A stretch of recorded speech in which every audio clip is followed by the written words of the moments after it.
جی میں سے موجود ہوں سابق صوبائی وزیر قانون پی ٹی آئی کے رکن قومی اسمبلی خورشید صاحب کے پاس. اس سے پوچھتی ہے کہ آج کا جو احتجاج ہے اس کے حوالے سے بھی جو آئندہ کا جو پلان ہے وہ کیا ہے، کیونکہ ایک طرف یہ مذاکرات کی بات کر رہے ہیں، اسے احتجاج بھی ہو رہا ہے. اس حالات میں پی ٹی آئی کیا سمجھتی ہے کہ وہ سروائیو کرے گی اور ان کا مستقبل کیا ہے، اور 2025 کے بارے میں پوچھیں گے وہ سوال کیسا رہے گا. یہ بتائیے خورشید صاحب. بہت شکریہ دانی صاحب آپ کا. جو سال 2025 کی آپ نے بات کی، سال 2024 جو تھا وہ پاکستان کے اوپر بے شمار بے پناہ ظلم و ستم ڈھائے گئے.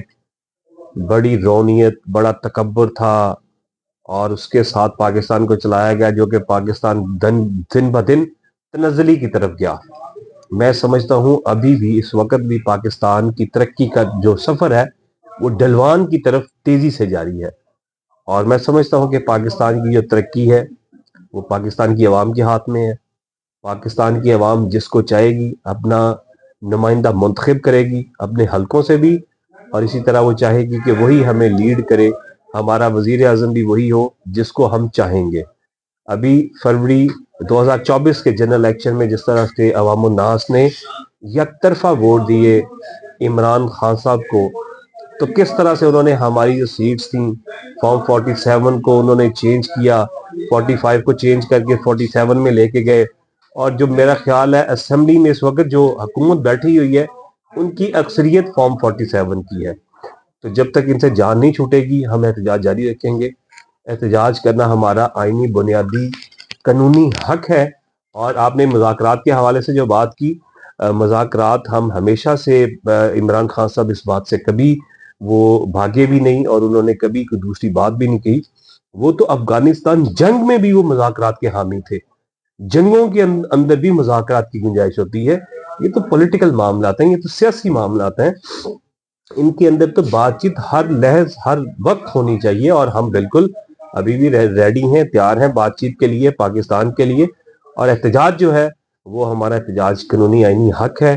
24، 25 اور 26 نومبر کو جو ظلم اور جو بربریت انہوں نے ڈھائی، جو انہوں نے شیلنگ کی، جو انہوں نے ہمارے کارکنان کے اوپر لاٹھی چارج کیا، جو انہوں نے ہمارے کارکنان کو سیدھی گولیاں ماری، جس سے ہمارے بے شمار بے پناہ کارکنان شہید ہوئے، زخمی ہوئے، اور ان کے لیے ہم آواز بلند کرتے رہیں گے.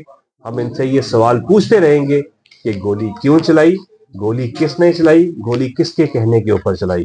اور یہ ہمارا حق ہے، اور یہ پاکستان کی یہ عوام، یہ حق پاکستانی عوام یہ سوال پوچھنے میں اپنا حق رکھتی ہے، اور ہم یہ پوچھتے رہیں گے.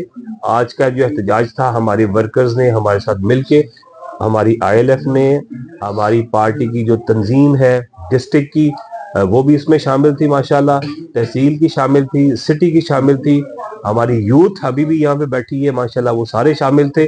اور یوتھ جو ہے وہ ماشاءاللہ ہماری پارٹی کے ماتھے کا جومر ہے. صاحب یہ بتائیے کہ سال 2025 میں بات کی ہے، کیا وہ عمران خان کی رہائی کا سال ہوگا یا الیکشن کا سال ہوگا، کیا سمجھتے ہیں آپ؟ بہت شکریہ. یزدانی صاحب دیکھیں، لیگلی طور پہ اگر بولا جائے، بات کی جائے تو عمران خان صاحب کے اوپر 300 سم تھنگ کیسز ہیں اس وقت. ستم ظریفی کی بات یہ ہے کہ اندر بیٹھے بھی اس شخص کے اوپر کیس بنائے جا رہے ہیں. جس شخص کے اوپر ساری زندگی میں ایک بھی کیس نہیں تھا اس کے اوپر جیل کے اندر بیٹھے کے اوپر کیس بنا رہے ہیں. تو یہ پیغام کیا جا رہا ہے، یہ میسج کیا جا رہا ہے پاکستان کا پوری دنیا کو کہ یہاں پہ کوئی قانون نہیں ہے، یہاں پہ قانون کی کوئی پاسداری نہیں ہے، یہاں پہ قانون نام کی کوئی چیز نہیں ہے، لا لیسنس ہے، جنگل کا قانون ہے. اس سے کیا ایک میسج آئے گا؟ اس کی ذات کو، عمران خان کی ذات کو کوئی فرق نہیں پڑتا، کوئی فرق نہیں پڑے گا. وہ دلیر ماں کا بیٹا ہے اور اس کا جذبہ ہے، وہ سیٹ کے لیے کسی ذاتی چیز کے لیے مفاد کے لیے وہ اپنی جنگ نہیں لڑ رہا. وہ پہلے بھی کئی دفعہ کہہ چکا ہے، میں نے خود سنا ہے. عمران خان صاحب آج سے بہت عرصہ پہلے جب شگوفرہ بار میں آئے انہوں نے کہا تھا کہ یہ ملک رہنے کے قابل نہیں، میں یہاں پہ کبھی نہ رہتا اگر میں ان کرپٹ لوگوں کے ساتھ، ان نالائق حکمرانوں کے ساتھ اور ان مافیا کے ساتھ اگر میں لڑ نہ رہا ہوتا. یہ وہ پاکستان کی جنگ لڑ رہے ہیں، ہماری آنے والی نسلوں کی جنگ لڑ رہے ہیں. اس میں خان صاحب کا اپنا کوئی ذاتی مفاد نہیں ہے. خان صاحب کی بہنیں اندر رہیں، ان کے بھتیجے کو، ان کے بھانجے کو ابھی بھی انہوں نے 10 سال کی جو ہے وہ بامشقت انہوں نے ان کو سزا دی ہے. جو کہ بالکل غلط ہے. عمران خان کے اوپر سارے کیسز غلط ہیں, اور عمران خان تو اندر ایک لمحے کے لیے بھی نہیں رہنا نہیں چاہیے. جو وہ اندر رہے, ان کی بھی ان گورنمنٹ کو, اس امپورٹڈ رجیم کو, ان کو معافی مانگنی چاہیے عمران خان صاحب سے. تو مجھے امید ہے انشاءاللہ تعالیٰ کہ یہ جو 25 کا سال ہے انشاءاللہ جو آنے والا ہے, یہ پاکستان کی بہتری کے لیے, بھلائی کے لیے, فلاح کے لیے, ترقی کے لیے, بہبود کے لیے ہمارے نوجوانوں کا سال ہوگا انشاءاللہ. اور اس میں ترقی کی نئی راہیں کھولیں گی اور ہم اپنا حق لیں گے. سب سے پہلے تو ہم کمپرومائز نہیں کریں گے کسی بھی طور. 9 مئی پہ اور 26 نومبر کے اوپر ہم اس کا جوڈیشل انکوائری چاہتے ہیں. ہم اس کے اوپر چاہتے ہیں کہ اس کے اوپر انکوائری کی جائے. اور دوسرا, ہماری عوام کا مینڈیٹ جو چوری کیا ہے وہ عوام کو واپس کیا جائے. تو صاحب یہ بتائیے کہ آپ نے پنجاب اسمبلی میں جو حالیہ تنخواہوں میں اضافہ کیا گیا ہے, اس پر پی ٹی آئی احتجاج کیوں کیا جبکہ عوام جو ہے وہ مہنگائی پس رہی ہے اور پی ٹی آئی نے اس بل کی حمایت کی ہے, اتنی تنخواہیں بڑھا دی گئی ہے, تو یہ کیا عیاشی نہیں ہے اور کیا یہ عوام پر ظلم نہیں کیا گیا؟ میں یہ سمجھتا ہوں کہ اگر تو ان کی تنخواہیں ان کی ضروریات سے اور معاملات سے, جیسے کہ آپ نے فرمایا, اگر زائد بڑھائی گئی ہیں تو میرا خیال ہے یہ مناسب نہیں ہے.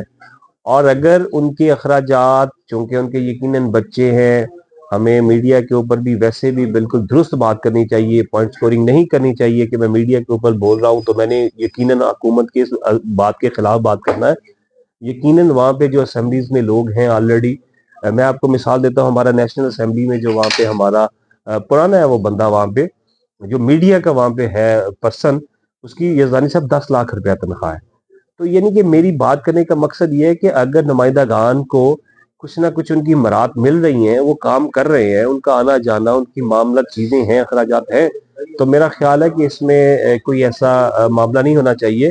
اور اس سے, جیسے ججز کی پہلے تنخواہیں بہت کم تھی, ان کی تنخواہیں بعد میں بڑھا دی گئیں اسی یہ بات کر کے کہ یہ اپنا بہتر رول ادا کریں گے, یہ بہترین کام کریں گے, کوئی ایسے جو ناجائز ہتھ کنڈے ہیں وہ استعمال نہیں کریں گے. تو جو پاکستان تحریک انصاف کے اس کے اوپر موقف ہے وہ درست ہے. ضلع شوپرا میں افسران جو تعینات کیے گئے ہیں, کیا آپ ان کی کارکردگی سے مطمئن ہیں, اور کیا وہ مسلم نمائندوں کا جو حق ہے, جو ان کا ایک مینڈیٹ کا ہے, اس کا احترام کیا جا رہا ہے؟